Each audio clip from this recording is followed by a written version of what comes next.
आज हम unit second में ह्यूमन रिसोर्स मैनेजमेंट पढ़ेंगे, मानवीय संसाधनों का अर्थ। इससे पहले हमने भौतिक संसाधन पढ़े थे, आज हम मानवीय संसाधन के बारे में अध्ययन करेंगे। मानवीय संसाधन का कुशल प्रबंधन ही किसी विद्यालय एवं शैक्षिक व्यवस्था का प्रमुख आधार होता है। उत्तम शिक्षा व्यवस्था के लिए यह आवश्यक है कि मानवीय संसाधनों का सदुपयोग किया जाए। उचित एवं योग्यतानुसार कार्य का वितरण से होता है। मानवीय संसाधन का सही अर्थ उचित एवं योग्यता अनुसार कार्य वितरण से होता है, जिसको कि व्यक्ति की क्षमता के परीक्षण के बाद प्रदान किया जाता है। विद्यालय में प्रत्येक मानवीय संसाधन की योग्यता एवं क्षमता एक समान नहीं होती, इसलिए उनको कार्य का वितरण भी समान रूप से नहीं किया जा सकता, वरन उनकी योग्यता के अनुसार कार्य प्रदान करना ही उनकी क्षमता का सर्वाधिक उत्तम उपयोग है। मानवीय संसाधन के प्रबंधन को एस.के. दुबे ने मानवीय संसाधनों का प्रबंधन विद्यालय के सर्वांगीण विकास की वह कला है जिसके द्वारा प्रत्येक व्यक्ति को उसकी योग्यता एवं क्षमता के अनुसार कार्य प्रदान करके तथा मार्गदर्शन करके उसका पूर्ण सहयोग प्राप्त किया जाता है। आर.के. शर्मा के अनुसार मानवीय संसाधनों के प्रबंधन से आशय विद्यालय के संदर्भ में शिक्षकों, बालकों, समुदाय से पूर्ण सहयोग प्राप्त करने की तकनीक से है, जो कि सामाजिक एवं शैक्षिक उद्देश्यों की पूर्ति करने में सहायक होती है। अतः मानवीय संसाधनों के प्रबंधन के अभाव में विद्यालय शिक्षा न तो समाज की आकांक्षाओं की पूर्ति कर सकती है और न शैक्षिक उद्देश्यों की पूर्ति में सहयोग प्राप्त कर सकती है। मानवीय संसाधनों के प्रबंधन को तकनीक का सहारा लेना अनिवार्य है। मानवीय संसाधनों के अंतर्गत प्राय प्रधानाचार्य, शिक्षक, लिपिक, चपरासी, प्रत्येक समिति के सदस्य, प्रबंध समिति के सदस्य, शिक्षा समिति के सदस्य, शिक्षक अभिभावक संघ, एमटीए, पीटीए एवं प्रशासनिक अधिकारी आदि आते हैं। इसके प्रबंध का आशय इसके मध्य विकसित होने वाले संबंधों से है। मानवीय संबंधों के मध्य विकसित होने वाले संबंध धनात्मक रूप से तथा उदार हैं तो विद्यालय की छवि का विकास श्रेष्ठ रूप से माना जाएगा।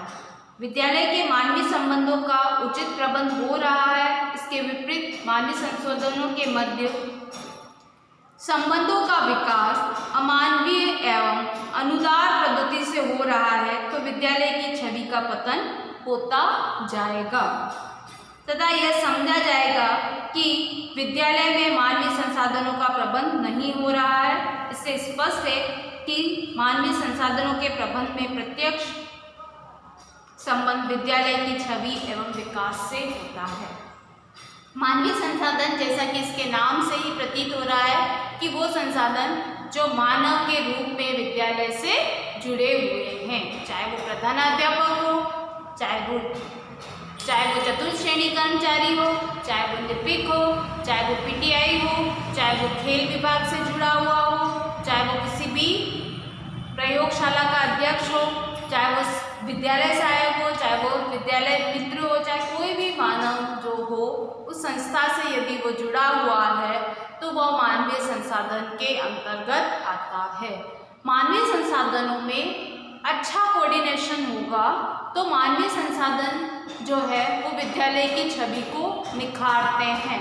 में कोऑर्डिनेशन अच्छा होने से, सही अरेंजमेंट होने से, सही क्वालिटी वाले टीचर अपॉइंट करने से, ये सारी चीज़ों से शिक्षक के गुण जो है वो, उसके साथ में उसका कार्य करने में निपुणता, उसके कार्य करने का तरीका, उसकी योग्यता, उसके व्यक्तित्व को भी परिलक्षित करती है। और इन सभी गुणों से मानवीय संसाधनों का जो है वो उस विद्यालय की छवि को सुधारते हैं।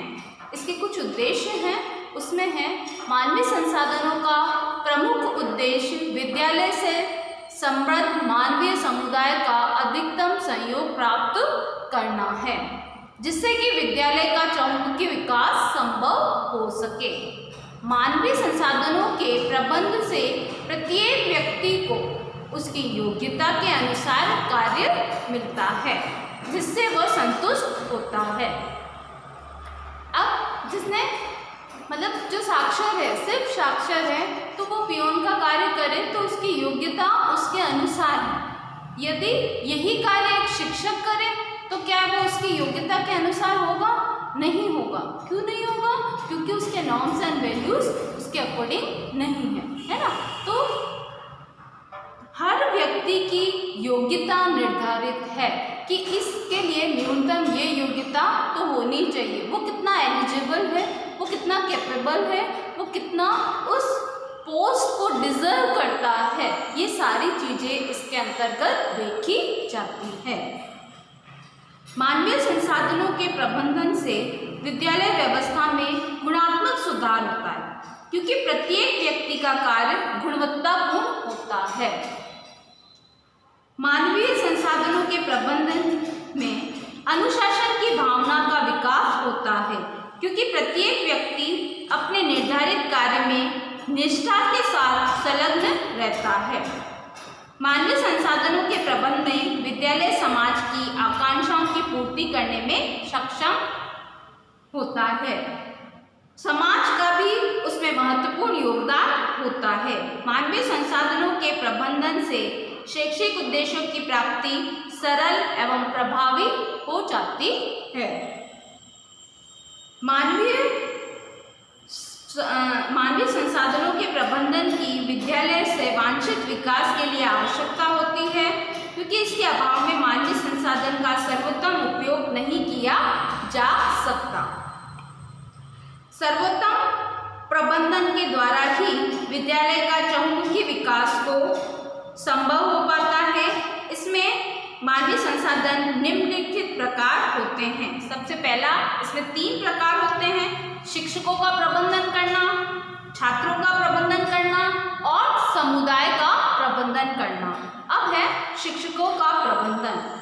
विद्यालय में मानवीय संसाधनों में शिक्षक महत्वपूर्ण मानवीय संसाधन है। विद्यालय की छवि को सुधारने में शिक्षक की महत्वपूर्ण भूमिका होती है।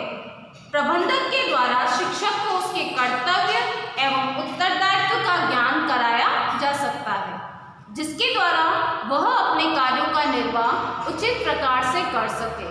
शिक्षकों के प्रबंधक हेतु विद्यालय समिति एवं शैक्षिक प्रशासन के द्वारा निर्धारित उपाय करने चाहिए, जिसके अंतर्गत शिक्षकों की नियुक्ति उनकी पूर्ण योग्यता एवं क्षमता का परीक्षण करने के पश्चात ही की जाए। आज हम इस स्कूल में कई अपॉइंटमेंट के लिए भी जाते हैं या इंटरव्यू के लिए भी जाते हैं, तो वो हमारा डेमो लेते हैं। वो डेमो के द्वारा ये निर्धारित करते हैं कि इनमें पढ़ाने के वो गुण भी हैं या नहीं है, एक्सप्लेन करने की क्षमता इनमें है या नहीं है, इनमें वो क्वालिटी है या नहीं है। कोई भी टीचर जो है वो यदि बच्चों के सामने वाइब्रेट होने लगेगा तो क्या वो एक टीचर की क्वालिटी रखता है?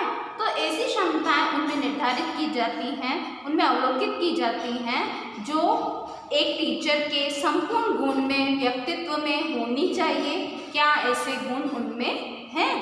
शिक्षकों को पूर्णतः प्रशिक्षण प्राप्त होना चाहिए, क्योंकि अप्रशिक्षित शिक्षक विद्यालय की कक्षा शिक्षण व्यवस्था एवं संप्रेषण विकास में बाधा उत्पन्न करते हैं। शिक्षकों को पूर्णतः प्रशिक्षण प्राप्त होना चाहिए। हम देखते हैं कि अगर फर्स्ट ग्रेड, सेकंड ग्रेड इनमें भी जाने के लिए न्यूनतम योग्यता क्या है, वो बीएड धारी होना चाहिए। वो बीएड धारी क्यों होना चाहिए? क्योंकि एक शिक्षक के लिए उस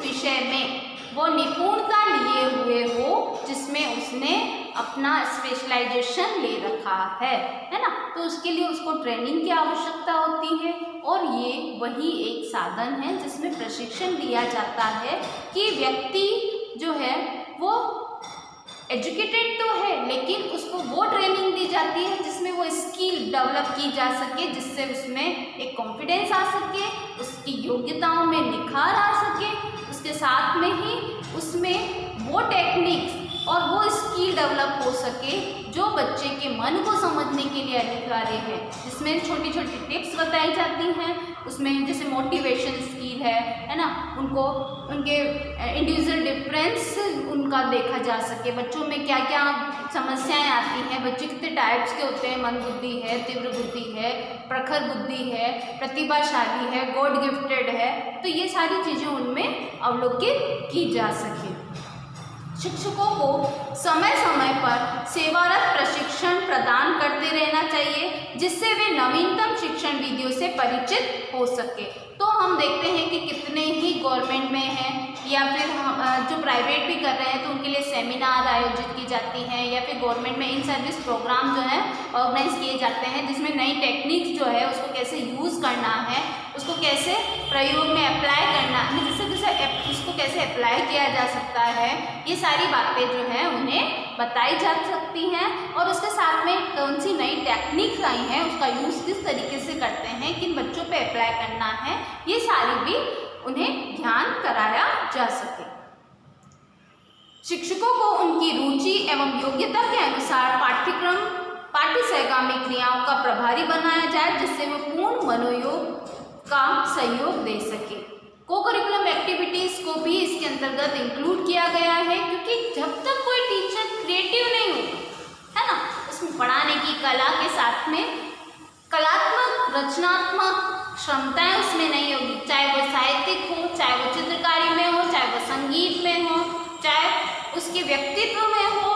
तो ये सारी एप्लीकेशन व्यक्तित्व में क्यों? क्योंकि जैसे कोई टीचर है वो क्लास में अगर किसी ने बहुत डांट दिया है तो उसमें थोड़ा सा नॉर्मल इन्वायरमेंट लाने के लिए वो थोड़े से कुछ बच्चों को इस तरीके से ट्रीट करेगा कि जिससे वो बच्चों में हंसी का माहौल आ जाए, जो एकदम रूडली बिहेव था वो एकदम चेंज हो जाए। क्योंकि एक शिक्षक जो होता है एक नायक के समान होता है कि वो नायक जो है वो एक हीरो की तरह होता है। हीरो मतलब वो कब उस चीज़ को चेंज कर दे, वो कब कैरेक्टर में नए कैरेक्टर ला दे। कभी वो सहयोग की भावना बताएगा, कभी वो मित्रवत व्यवहार करेगा, कभी वो एकदम पेरेंट्स की तरह ट्रीट करेगा, कभी वो एक टीचर बन जाएगा। तो इस तरीके से उसके रोल जो है वो चेंज होते रहते हैं। और एक परफेक्ट टीचर वही होता है जो बच्चों की प्रॉब्लम को समझने के उपरांत बच्चों में सॉल्यूशन करे, है ना।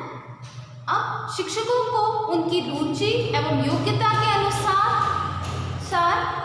जो है कोकरिकुलम एक्टिविटीज़ का प्रभारी बनाया जाए। तो इसका प्रभारी किसे बनाएंगे? जिसका इस फील्ड में इंटरेस्ट हो, जिसका इस फील्ड में कोई ना कोई नॉलेज हो। अगर किसी को इंटरेस्ट ही नहीं है उसको प्रभारी बना देंगे तो वो प्रोग्राम वैसे ही निरस्त हो जाएंगे, है ना। और जिसमें रुचि है, जिसमें उसके प्रति इंटरेस्ट है, तो उस कार्य को वो परफेक्शन से करेगा। और टीचर में वही परफेक्शन होना चाहिए कि अगर किसी चीज़ का उसे जज भी बनाया जाए तो उसमें वो क्वालिटीज़ मालूम होनी चाहिए कि जैसे कोई रंगोली को जज करने गया है, उसका कलर कॉन्ट्रास्ट कैसा बनाया हुआ, उसने रंगोली में कलर कैसे फिलअप किए गए हैं, कितनी फिनिशिंग से बनाया गया है, उसको किस तरीके से डेकोरेट किया गया है, किन चीज़ों से उसको डेकोरेट किया गया। तो उसकी बारीकियों को समझने के गुण उस टीचर के अंदर होने चाहिए कि जिसका वो ऑब्जर्वेशन करने गया है, उन ऑब्जर्वेशन की स्किल उसे भी मालूम होना चाहिए, उसको उस चीज़ में भी इंटरेस्ट होना चाहिए, उसका नॉलेज उसे भी होना चाहिए, जब जाके वो उसका जजमेंट भी सही रूप में कर पाएगा, अन्यथा वो एक फॉर्मेलिटी रह जाएगी। शिक्षकों में विद्यालय के प्रति पूर्ण समर्पण की भावना का विकास किया जाए, जिससे वे विद्यालय के उत्थान हेतु कार्य कर सके। हम जिस भी इंस्टीट्यूट में काम करते हैं उसको अपना समझ के करें, उसमें अपना बेस्ट परफॉर्मेंस दें, जिससे कि क्या होगा, हमारे कार्य में परफेक्शन आएगा। परफेक्शन के साथ में ही हमारा इंटरेस्ट भी उस संस्था में कुछ नया करने के लिए हो, कुछ नए तरीके अपनाने के लिए हो, जिससे कि छात्रों में भी उस कार्य के प्रति रुचि जागृत की जा सके। शिक्षकों की समस्या के प्रति प्रबंधकों एवं प्रशासनिक अधिकारियों का सकारात्मक दृष्टिकोण होना चाहिए, जिससे वे अपनी व्यक्तिगत समस्याओं से छुटकारा पाकर विद्यालय हित में अधिक समय दे सकें, है ना। जो टीचर्स प्रॉब्लम फेस कर रहे हैं वो प्रबंधक और प्रशासनिक अधिकारी उन्हें पॉजिटिव वे में देखें, इससे व्यक्तित्व की समस्याओं को छुटकारा पाया जा सकता है ना। कभी किसी के पास अतिरिक्त कार्यभार, एक ही टीचर पे अतिरिक्त कार्यभार डाल दोगे तो भी वो कार्य के प्रति निरस्त हो जाता है, और किसी कार्य के प्रति किसी को कोई रेस्पॉन्सिबिलिटी नहीं देंगे तो भी वो निरस्त रहेगा कि मैं तो इसमें इंस्टीट्यूट में मैं कुछ हूँ ही नहीं। तो ऐसा भी नहीं होना चाहिए और अतिरिक्त कार्यभार भी नहीं होना चाहिए। समान कार्यभार का वितरण किया जाना चाहिए, तो सभी यूनिटी से कार्य करेंगे, कोऑर्डिनेशन में कार्य करेंगे, तो मानवीय संसाधन आपस में सहयोगपूर्ण होंगे। मानवीय संसाधन का सही प्रबंधन एवं सर्वोत्तम उपयोग का उपाय यही है कि इस प्रबंधन व्यवस्था को ध्यान में रखते हुए विद्यालय का उत्थान में पूर्ण सहयोग प्राप्त किया जाए। इसमें शिक्षकों का प्रबंधन मुख्य भूमिका रखता है। अब है छात्रों का प्रबंधन। विद्यालय में मानवीय संसाधनों का दूसरा स्तंभ उस विद्यालय के बालक या छात्र होते हैं। विद्यालय में छात्रों के सर्वांगीण विकास हेतु अनेक प्रकार की व्यवस्थाएं की जाती हैं, जिससे कि प्रत्येक बालक को उसकी क्षमता के अनुसार पूर्ण रूपेण विकसित किया जाए। बालकों के प्रबंधन का आशय उस विद्यालय व्यवस्था से है जिसमें छात्रों के सर्वांगीण विकास के पूर्ण उपाय किए जाएं। प्रत्येक विद्यालय में एक ही प्रकार के बुद्धिलब्धि एवं योग्यता धारक बालक नहीं होते, इसीलिए सभी बालकों को एक प्रकार की प्रशिक्षण व्यवस्था प्रदान नहीं की जा सकती। अंत आवश्यक है कि प्रत्येक बालक के मध्य में प्रत्येक बालक को उसकी योग्यता के अनुसार विकास के अवसर प्रदान किए जाएं। कहने का मतलब है कि प्रत्येक बच्चे का मानसिक स्तर, उसके व्यक्तिगत विभिन्नताएं, उसकी अभिप्रेरणाएं भिन्न भिन्न हो सकती हैं। इन सभी के अंतर्गत बालक को प्रशिक्षण देना है। कभी कोई होमवर्क दिया जाए, यदि बच्चे को कोई होमवर्क दिया जाए तो क्या सभी उस होमवर्क को परफेक्शन से देखेंगे? तो टीचर उसको अवलोकित करेगा, उसमें क्या कमी है उसे सजेस्ट करेगा और उसे पूर्ण करेगा। तो उसके लिए वो पहले टीचर को पता होना चाहिए कि मैंने जो होमवर्क दिया है उसकी आउटलाइन वो खुद तैयार करे, बच्चों को वो समझाए, ताकि बच्चे टीचर जो चाह रहा है बच्चे उसी अनुरूप में वो कार्य कर सके। बालकों को विद्यालय में शैक्षिक एवं निष्पक्ष वातावरण प्रदान करना चाहिए, जिससे उसके मन को आघात न लगे। शैक्षिक वातावरण, एजुकेशनल एनवायरनमेंट बनाया जाना चाहिए, और ये एनवायरनमेंट किसी सोर्स से नहीं बनाया जा सकता। टीचर क्लास में आता है तो बच्चों को यूँ नहीं बोले चुप रहो चुप रहो। एक स्व अनुशासन जो है वो टीचर को देखते ही बच्चे में आ जाना चाहिए। क्यों आना चाहिए? क्योंकि यदि टीचर चुप रहो, सीधे बैठो, ढंग से बैठो, क्लास में सही व्यवस्थित बैठो, इसमें ही 15 मिनट लगा देगा, तो वो 15 मिनट या 30 मिनट के कालांश में कितना पढ़ाएगा? तो ये बालकों के लिए शैक्षिक वातावरण टीचर को टीचर उसको देखते ही बच्चा जो है स्व अनुशासित होकर कि हाँ ये वाली मैम आई है, अब हमें ये सब्जेक्ट पढ़ाएगी, तो वो टेक्स्ट बुक पहले से प्रिपेयर करके रखे, है ना। तो प्रत्येक बालक की रुचि एवं योग्यता ज्ञात करके ही उसको निर्देशन एवं परामर्श प्रदान करना चाहिए, जिससे वो लक्ष्य को प्राप्त कर सके।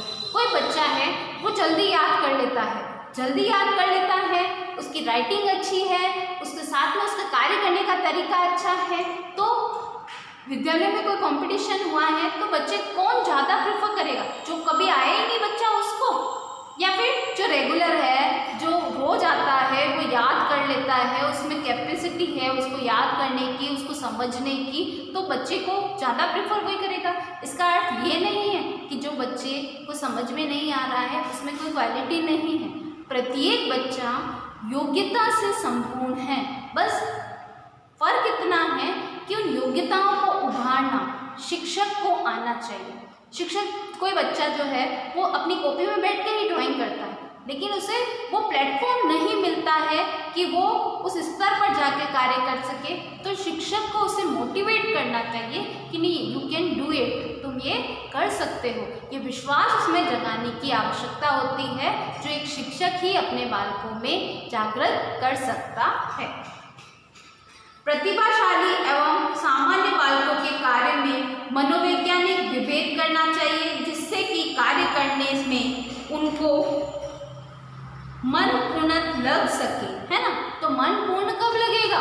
बच्चे को वो योग्यताएं उसमें डेवलप की जाए, जिससे कि मनोविभेद कब कर सकेगा, मतलब बच्चे को छोटे छोटे स्टेप में कार्य दे। बच्चे जब उन्हें परफेक्ट करने लग जाएंगे तो उनमें वो परफेक्शन अपने आप आने लग जाएगा। ड्राइंग बनाने के लिए, कोई फ्लावर बनाने के लिए फर्स्ट टाइम वो उसे परफेक्ट नहीं बना पाएगा, लेकिन यू कैन ट्राई, तुम इसे ट्राई करो, अगेन अगेन अगेन उसे बनाओ, तो उसमें एक परफेक्शन आने लगता है। तो ऐसे करके धीरे धीरे बालक में उसमें परफेक्शन आने लग सकता है। उनके मन भेद की स्थिति, तुमने भी अच्छा बनाया है लेकिन इसमें ये कमी है, ये क्या बनाया, ये गंदा बनाया, ये अच्छा नहीं बनाया, इतना बेकार मैंने कभी नहीं देखा। तो इस तरीके से उसे नेगेटिव नहीं करें, क्योंकि वो जो बनाया है वो भी कभी नहीं बना, उसे बनाया है लेकिन इसको इस तरीके से बनाते तो और अच्छा लगता, या इसमें ये कलर की जगह ये कलर यूज़ करते तो और ज़्यादा अच्छा लगता। तो एक साइकोलॉजिकल ट्रीटमेंट उसे देना चाहिए, जिससे बच्चे को काम के प्रति निरस्ता नहीं आए, उसमें उसके प्रति रुचि जागृत हो। प्रतिभाशाली बालकों एवं सामान्य बालकों को को-करिकुलम एक्टिविटीज़ प्रदान करते समय विभेद किया जाए, जिससे छात्रों का सर्वांगीण विकास हो सके।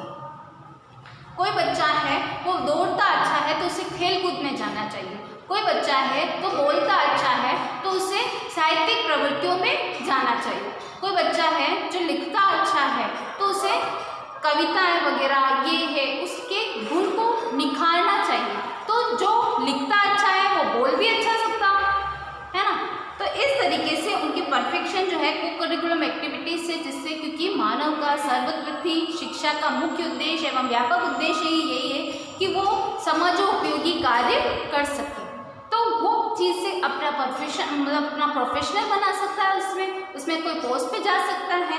तो इस तरीके से गुण उसमें विकसित किए जा सके, जिसको उसमें गुण उसमें है लेकिन उसे निखारने की आवश्यकता और योग्यता, उसमें क्या गुण है ये देखने की योग्यता जो है उस शिक्षक में होनी चाहिए।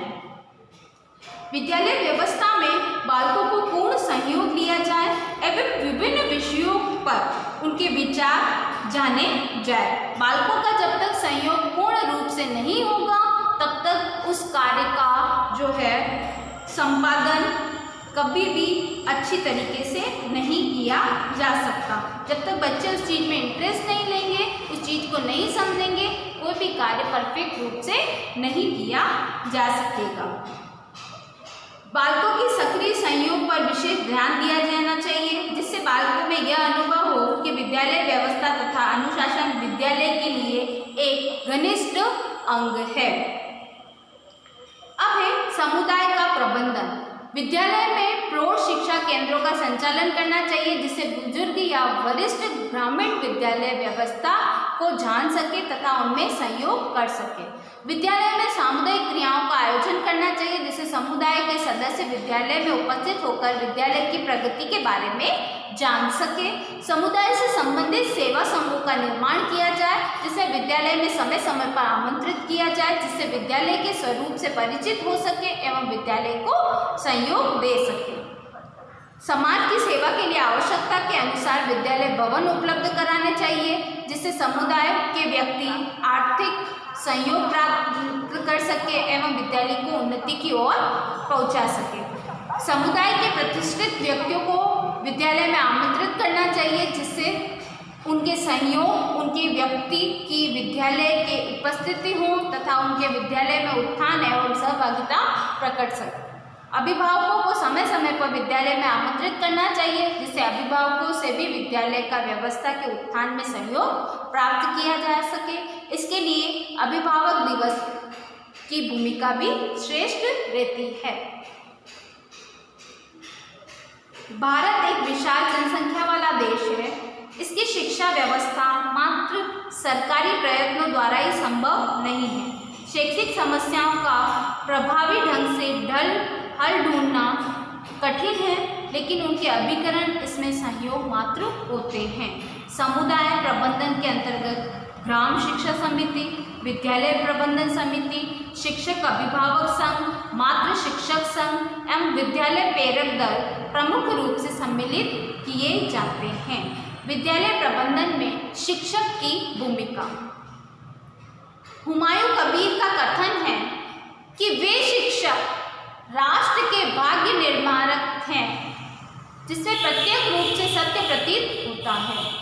इसमें अधिक बल देने की आवश्यकता यह है कि शिक्षक ही शिक्षा के निर्माण, पूर्ण निर्माण के लिए महत्वपूर्ण पूंजी है। यह शिक्षक वर्ग की योग्यता ही है जो निर्णायक है।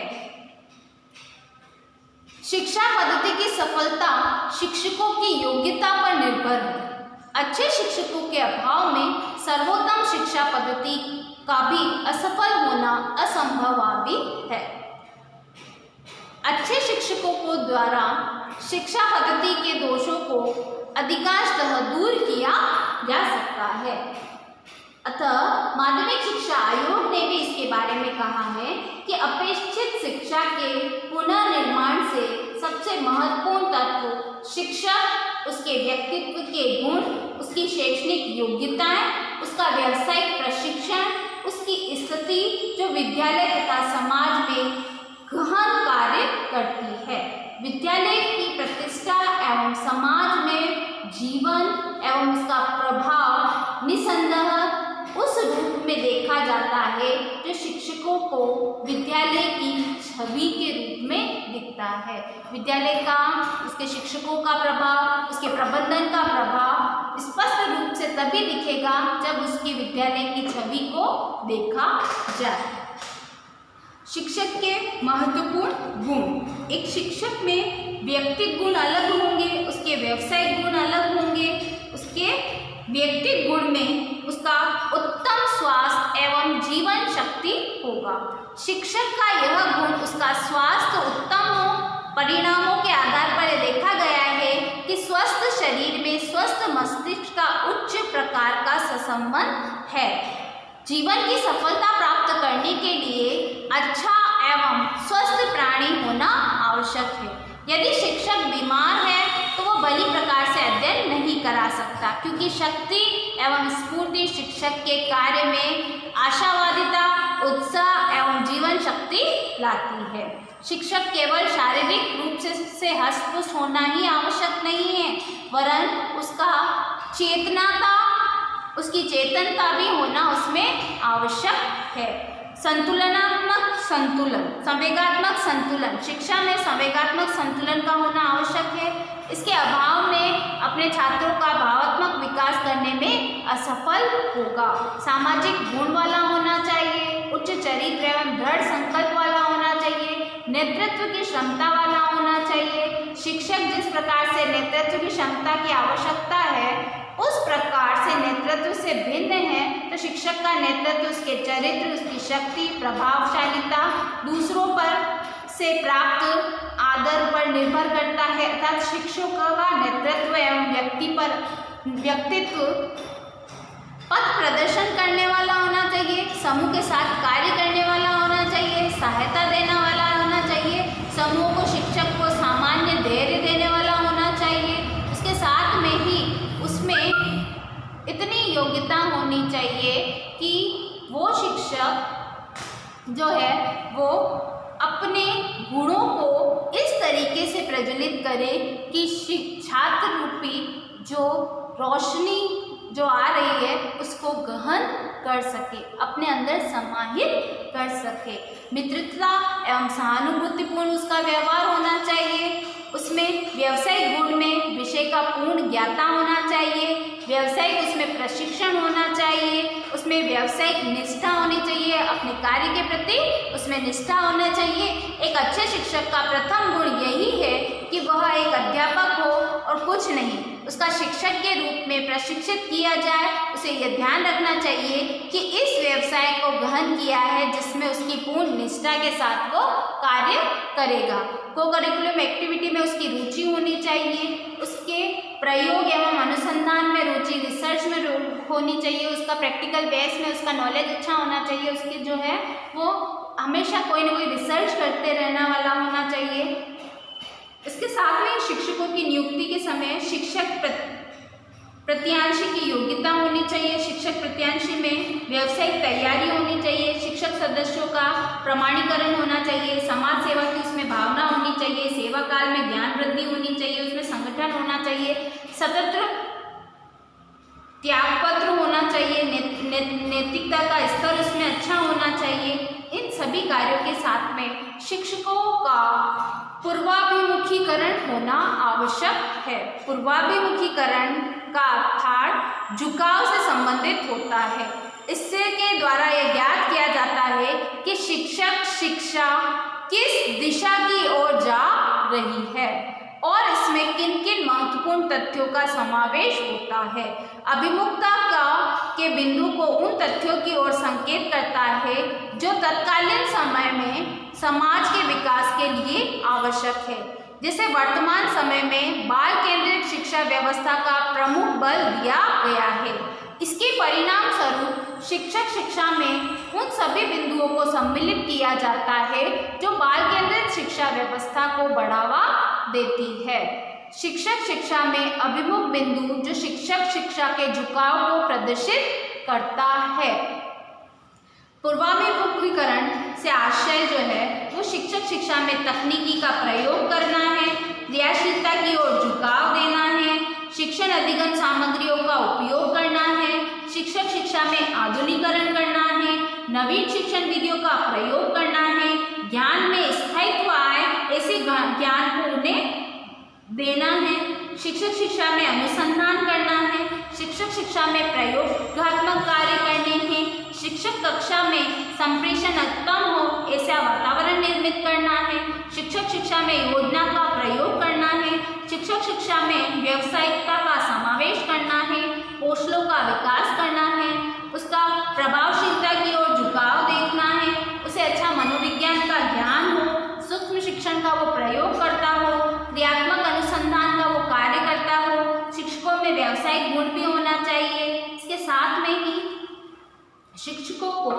अपने ज्ञान को दीप जो है उससे दूसरों को रोशनी दे सके ऐसा एक शिक्षक होना चाहिए। इस तरह मानवीय संसाधनों में ये हमने महत्वपूर्ण बिंदु के बारे में अध्ययन किया। इसी के साथ में जो असाइनमेंट है उसमें फर्स्ट क्वेश्चन है लघुत्रात्मक मानवीय संसाधनों के प्रबंधन का क्या अर्थ है। विद्यालय के प्रमुख मानवीय संसाधनों के प्रबंधन के बारे में चर्चा कीजिए। इसमें दूसरा प्रश्न है निबंधात्मक है शिक्षक शिक्षा में अभिमुखता की अवधारणा पर प्रकाश डालिए। वर्तमान समय में प्रमुख रूप से शिक्षक शिक्षा की कौन कौन सी अभिमुखताएं हैं, व्याख्या